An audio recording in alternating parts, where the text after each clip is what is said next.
He's speaking with a chef and food editor of Veg World magazine. She also happens to be the author of the cookbook, Love the Foods That Love You Back. With that, we welcome Kathy Caton Grazzini to the exam room. Hello, so good to see you, Kathy. Hey, Chuck, great to see you too. All right, let's talk SOS. Let's talk about saving ourselves and flavor at the same time. So if somebody is cutting the salt, the oil, and the sugar out of their diet, and they're still looking to have those bold flavors on their plate, what's the secret there? Oh yeah, there are so many things you can do. You don't have to sacrifice flavor whatsoever. You know, the vegetables and the fruits and the whole grains and the legumes, all the herbs and spices and fungi, the mushroom kingdom, everything that's available widely and so easily available from all over the world at our fingertips today. There's so many techniques that you can use. So let me share a couple right off the top of my head. You can start with the vegetables, for example, and by roasting tomatoes and roasting peppers, you can concentrate their flavors, reduce the liquids in them, and they caramelize those sugars. And I use those in a million different ways, in sauces and in glazes and just in ingredients in different recipes. And that's one way to start off with a foundation of flavor. You can braise your dishes, so you start them in a pan, you know, and you soften, you cook those vegetables, and then you finish them in the oven where they reduce the liquid once again, and the flavors can pop. You can cook vegetables and fruits in parchment paper with herbs, and you just simply roast them in parchment, stapled to the underneath and around. And potatoes are a great way to cook that way. They get crispy on the outside, they're soft and creamy on the inside, and with rosemary or sage and thyme, and that's another way to go. But then there's, as I mentioned, the herbs. All my recipes in the cookbook and elsewhere are very rich with taking advantage of herbs. It's stagnant because of the rain. It was drizzling when it went down there. Oh, okay. His character from Do you think it helped? To do that. You can have a little herb garden outside your window like I do, that I just freshly clip every time I'm making a dish of different sorts. And use mushrooms. Fresh, and compress them in a pan, sear them till they get thanks, I think Eric may have crispy on the edges. He commented once that was kind of embarrassing. He commented once saying, it's nice to be outside, and said, well, he had mentioned, you still can't get away from the boss because you... Oh, right. Because right there, yeah. He probably laughed. And soups and stews and but the reason why is that it's a great... You're running down like a whole laundry list of things. I think that for the newbie chefs, they're like, I hear you, but I mean, seriously, that's why I had to, because it's just, I mean, you can just see... You still get that sweet flavor. Like, how would that compare to adding sugar to a recipe that a lot of us have been trying to do since, we could cook, Can you still get that same level of sweet just by roasting those peppers, as you were saying, or using sweet potatoes? Absolutely. And also, I feel like I'm doing a and dance. dried fruits are full of their own natural. I had to, I saw it, and holy moly, this is embarrassing. When you reduce them, true, that's either true. using dried fruits or roasting. One of my favorite things is to roast plums and peaches and apricots. Now we're in that season, we're so lucky. And you roast them, and it just concentrates their flavors. And they, I don't know if you've ever barbecued pineapple and peaches and so forth. They're incredibly sweet, more than holy moly, you might realize. People like to say that salt and sugar and so forth. I realized we haven't even made breakfast yet. I know, you should get oatmeal started. Yeah, I should do a lot of things. Because they really mask the flavor of dishes. We lose our sensitivity. I should have started it, actually. No, it has nothing to do with that. But when you get rid of those super inflammatory elements out of our cooking, you all of a sudden you can begin to perceive the subtle and wonderfully rich variety of flavors that you get from fruits and vegetables and whole grains and beans and mushrooms and everything else, unmasked, and it kind of wakes up our senses. you know, because we've been dulled by the cuisine that Americans more and more Whenever the other gravitate game to, starts, the marketing. and it's at night time over there, and I think we should have Popeye's chicken. Ooh, you can make So some. we've got the or sweet cover soy there, curls. but what about That's the what folks I- that are like, I don't really have a sweet tooth, but That's I what do I like meant salt when I with said my Popeye's dishes. So chicken. if you're trying to cook, but you don't want to add the salt to the dishes, what are some foods that we could gravitate toward that still kind of have maybe a natural sodium occurring that's a lot healthier perhaps? Sure. Tastes good on our stir fry. Oh, yes, please. There is sodium in our vegetables. Oh. I vote for that one. Too bad we didn't You pick know, up I often hummus. find that when I'm working. Oh, we with forgot the ingredients, hummus. You can make some. All, you know, You'll be in the kitchen all you know, day. if you taste them raw in particular, you will taste how saline they truly are, and you just don't really appreciate it because we're so over-salting our dishes. But one ingredient that I, especially for people that that are new to this way of preparing their foods and are, you know, the leap to salt-free would be a very big step. And, you know, salt is one of the tastes that we are imbued with in our mouth to proceed. And that is, I work with miso paste quite often, because the studies that have been done out of Japan, human studies on miso, indicate that they actually are heart healthy. They, I love miso. in spite of their saline content, they reduce heart rate and they don't elevate blood pressure. So for the time being, as long as the data is pointing in this direction very strongly, they're a lot less salty than salt itself, and you can flavor to taste, you know, based on your own preferences.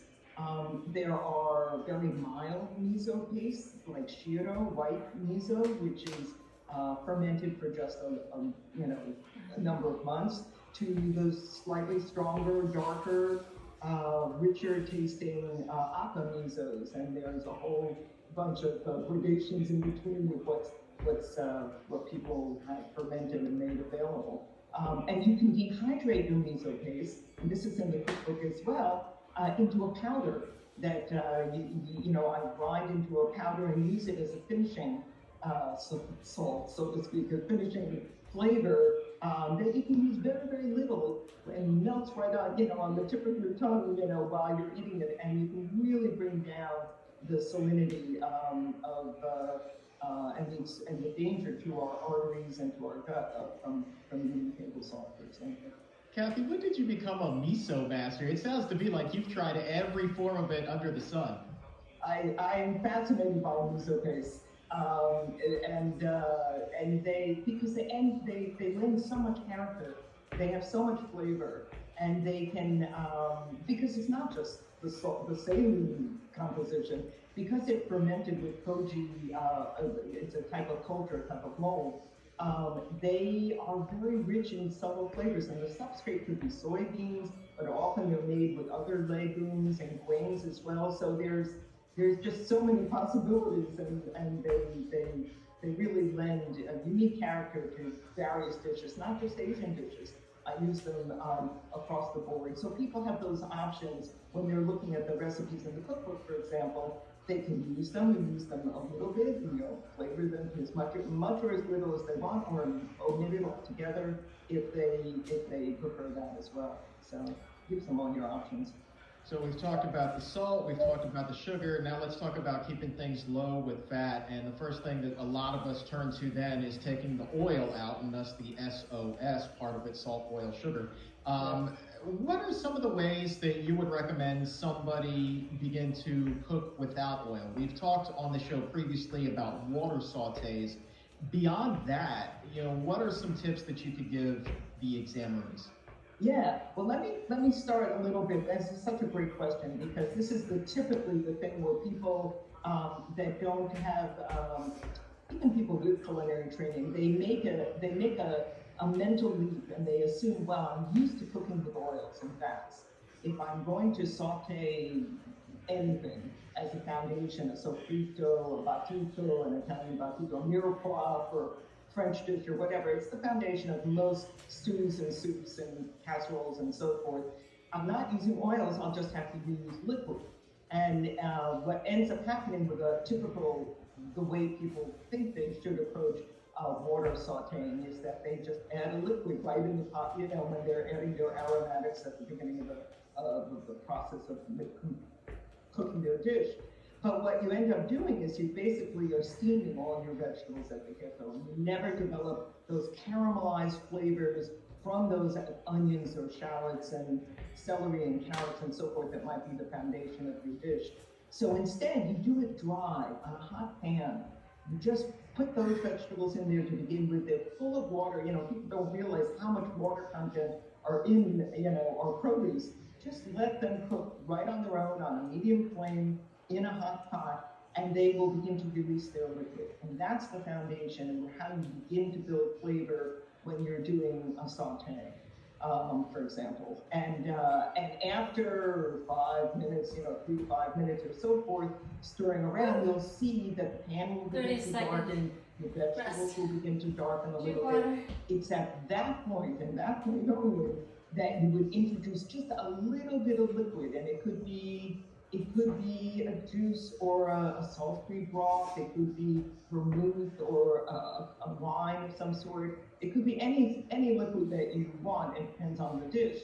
And to just simply, as a vehicle, to glaze that pan and scrape up those caramelized sugars that have appeared from your carrots and your onions, for example, at the bottom of your pan. And that's the beginning of your flavor. And you add your herbs then and your other aromatics, and you start to build flavor in your dish from the ground up. But you don't start with water, you don't start with liquid. That's what people go wrong often choose. So when you start to see that browning on the bottom of the pan, initially, that's not time to panic. That doesn't mean that your food's burning and 911, the dish is ruined. No, you're not walking away. This happens in a couple of minutes. So you're not going to leave the room and come back in 10 minutes. Then you might have a problem where things are really sticking. But you know, you want that caramelization. Those are those sugars that natural sugars in the produce itself that really elevate a dish and begin to build flavor. And then depending on the dish, you add your chilies, you add your mushrooms, whatever it is you're cooking, your vegetables, longer, you know, cooking ones first, heartier herbs first, and you know, you go from there. And you add just a judicious amount of liquid as you go to prevent sticking, but not more than that unless it's required by the dish. But that's how you keep things from getting soggy and everything looking gray. Yeah.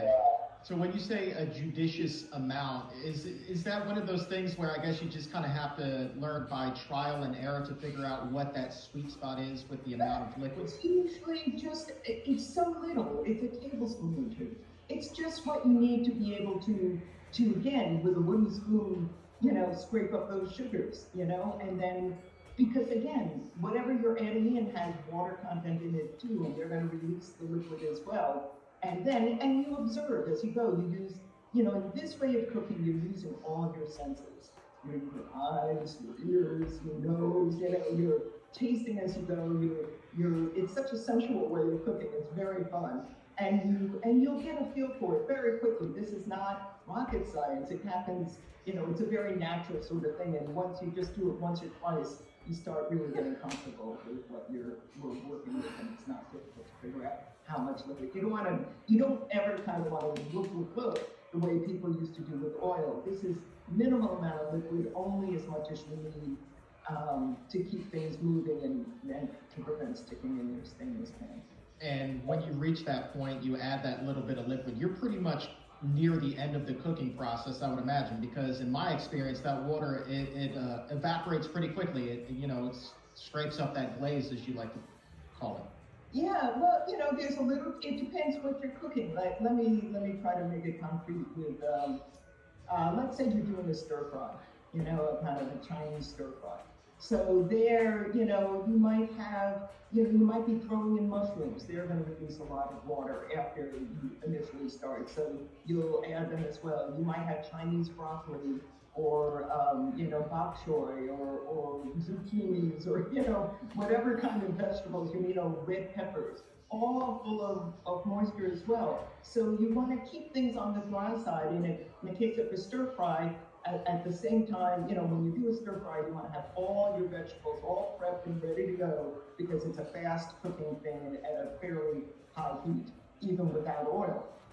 And so your vegetables you're adding, based on their cooking time, and you've already mixed up your finishing glaze, which is simply some seasonings with arrowroot or cornstarch or whatever, a little bit of starch, a little bit of a whole grain flour that you mix with water, and you might have a little, I don't know, black vinegar or tamari or, again, what miso, to flavor your liquid, some Shaoxing wine perhaps, and that's at the very end when your vegetables are crispy cooked at the way you would want them in the stir fry. You glaze all those vegetables for the final 2 minutes, toss them all around until the starches thicken a little bit and create a glazy sauce that finishes that dish. You're such a foodie. I love it. Shaoxing wine. That is definitely in the 5 seasons that we've been doing the exam room. Never once come up. I absolutely adore it. You know what you're doing in the kitchen. But that is not the case for everyone. There are a lot of people who are scared to go back into the kitchen or enter the kitchen arena for the very first time because they think, I could never cook. I could never do what Kathy's doing. I couldn't even follow these recipes in their book. I burned water, for goodness sakes. So if somebody is new to the culinary experience and cooking their own meals, what advice do you have that could help get them comfortable in the kitchen? Okay, well, I'm love the foods that love you back. I had that in mind from the get-go because so many people have stopped cooking. I've met so many people my age and older who said, I'm done, my kids are out of the house, that's it, I'm now, it's the easy street, I don't want to cook anymore. Or kids my son's age and younger who are millennials and Gen Z and so forth that just never grew up with cooking and were eating processed foods all the time and still are taking out, and that's part of where they're living. So in the building blocks, it's the very first recipe chapter in the cookbook. I have all sorts of easy and fairly fast recipes, simple sauces that you can make with vegetables or just simply serve over pasta or whole grains, or there's a simple yogurt that I use in dressings and I make cheeses out of, and just in sauces and just all sorts of ways. There's a wonderful red sauce and a white sauce. These classic, even a sauce made with roasted peppers that I was talking about before because they're so flavorful. You can just throw them in a blender and make a sauce out of it. Or garden tomatoes or store-bought tomatoes. Just throw them in there and cook them down, and you've got a wonderful rustic tomato sauce which you can use over baked potatoes or grains or in a million different ways. But lots and lots of easy, simple recipes. And then there are soups and so many other, simple and fast dishes, as well as some that are more celebratory. But for the food shy, cooking was not meant, and traditionally it never was a solitary activity. It wasn't one person, cooking for the rest of the family and locally in the kitchen doing his or her thing. No, cooking was a communal, it was a familial, it was generational. So my best advice is to make it party. Have a neighbor or a good friend who wants to walk this journey with you and learn to cook. Get them in the kitchen with you, turn on some music, pour yourself something, tasty and refreshing to drink, and have fun. We evolved around a fire pit. Cooking, sharing food, eating together. It's not just the nourishment, it's the emotional and social connection that we get when we cook and eat and share what we create together, which is so missing in our culture. That's about 21 minutes. So vital for our mental, emotional, spiritual, and physical health. So. No question about it. Stretching And cool. going back again about that simplicity, you were talking about the sweet pepper sauce. I've got it right here on page 62 of the cookbook. And this is just 3 ingredients that you can do in 20 minutes. And it's not like you have to slave over the stove for all of those 20 minutes. No, you put the peppers in the oven And then once they've done their thing in there, then you blend it all up. I mean, you're talking about your actual commitment there is probably like somewhere in the ballpark of 5 minutes, something like that. Very easy to do. Yeah. Work up a little There's an sweat. artichoke sauce very similar as well in there too. So there, yeah, sorry. That's what I'm talking about, artichoke sauce. Okay, I'm feeling good about that. Kathy, the last question that I have for you is about introducing new flavors into our palate, right? We all have somebody in our life Till next whose time. menu for Bye-bye. their entire